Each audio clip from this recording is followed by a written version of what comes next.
Hello and good day to you. Today's video will be resizing an image for website and print media using Adobe Photoshop Element 11. I've already opened my Adobe Photoshop.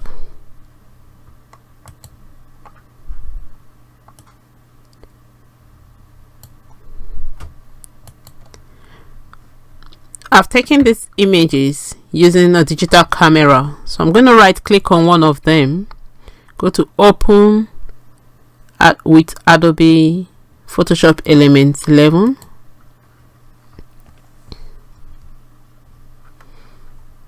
and here it is. I'm just going to highlight it a bit, just to add some light to it, to brighten it up. I'll go to guided and lighting and darken. On the shadow, on the menu there, I'll just the shadows bar, I'm going to slide, just move the slider to the right a little until I'm happy with the result here. Then I'll click done. That's not necessary, just because the pictures a bit dull.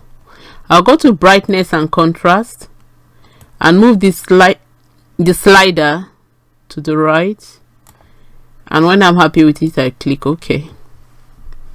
Then I'll go back to expert and work in the expert section.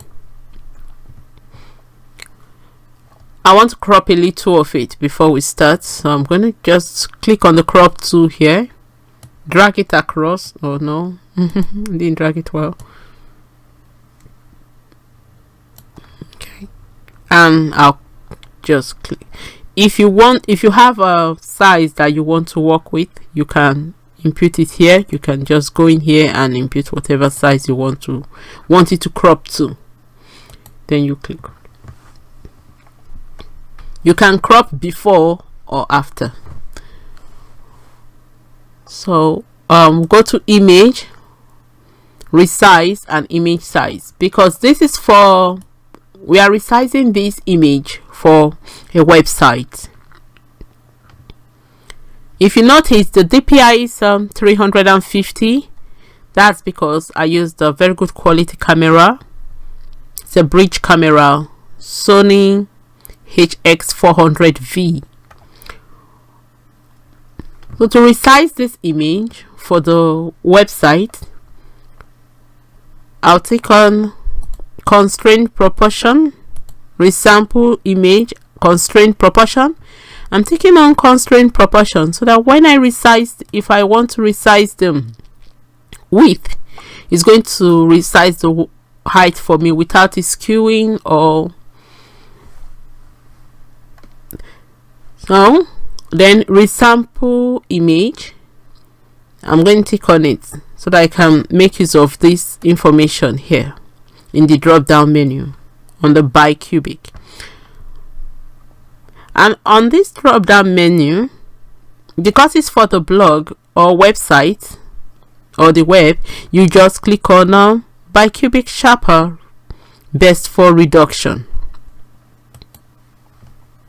Then you come back to the resolution, because it's the resolution that will make it upload faster or slower into the website, or when they click on it on the website.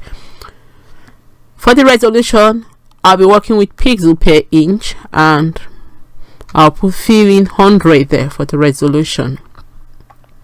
You can work in pixels per centimeter, but I'm working with pixels per inch. Some people do use 72, 86, 96, but I'm using 100. Then for the width, if you want to resize it, you can still resize this. If you look at it in centimeters, it's about 30 centimeters despite the resolution. So I'll work in inches and put it in 8.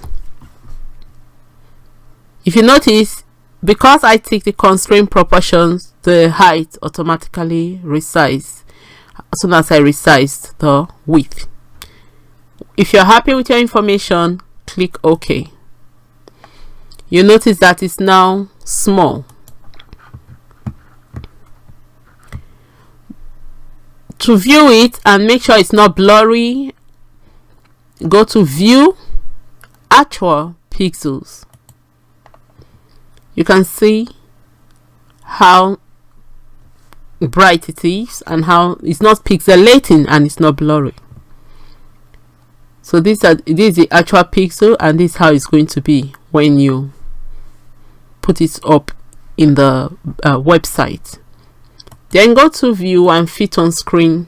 You see that it's not blurry too. The next image we are going to, I'll open up the next image.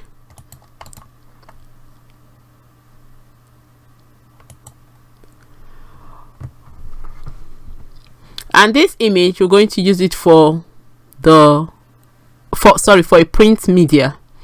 Going to print it in a book or magazine. I just want to brighten it a little. It's not necessary, it's up to you.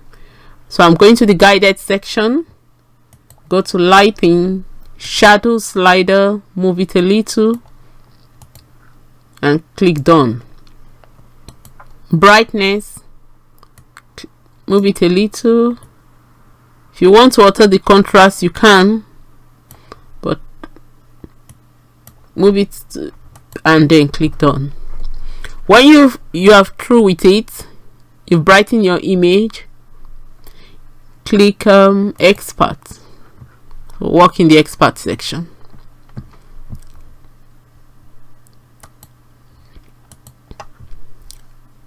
Go to image, resize, image size, and then here we'll be working. We'll click on constraint proportion, resample image ticked, constraint proportion ticked, and scale styles ticked. Then we'll go to bicubic smoother, best for enlargement. You click on it. That's because we're using it for print. The resolution, I'm working on with pixel per inch. So the resolution, I'm going to make it 300 because that's the minimum print quality.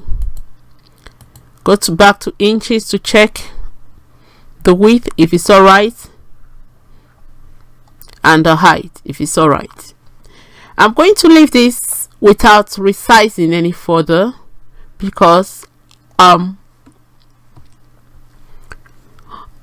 I want to use this image for a full bleed. It means it's going to cover the full page and it's going to go off the margin. It's going so large on the page, off the going to be above the margin. So just click on OK. But if you are being given a size, then you have to resize it to that size. Even if it's a full bleed, they might tell you the size that they want it to be, so that, especially if they want this image to just be in front without the leaves or any portion of the vase being cut off. So they might give you a size that you're working for the full bleed, and you have to input that size here before you click OK. So I'll just create a new file here. Let me say blank file. I'm going to make the DPI 300. And I'm going to make it 8 point. Oh, I don't need that. I just go to international paper and click on A4, and I'll click OK. I just want to show you how it's going to be. Select all, edit, copy. Going to paste this one for print quality, just so this is how you can check. If you can see that it's above. So if I'm going to print it, if they're going to print, it's going to be just large like this on the, for the full bleed is going to be like this on the page. You're only seeing a very large flower in front, and you can see the border,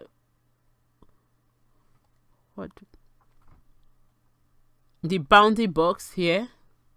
You can see the bounding box here. it will print as full bleed when you print it this time. When you print it, print this exact image, because we've made it to be full bleed size. So here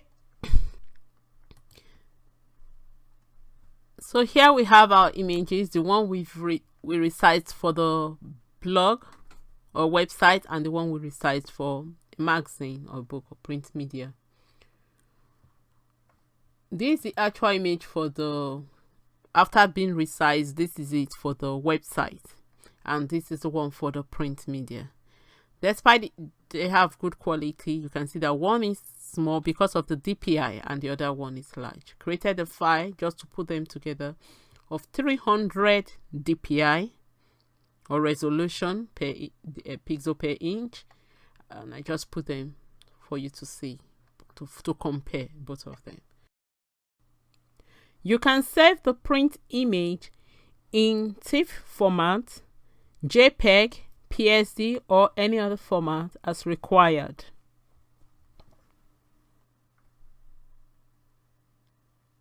Thanks for joining me on this video for our digital craft project for this month.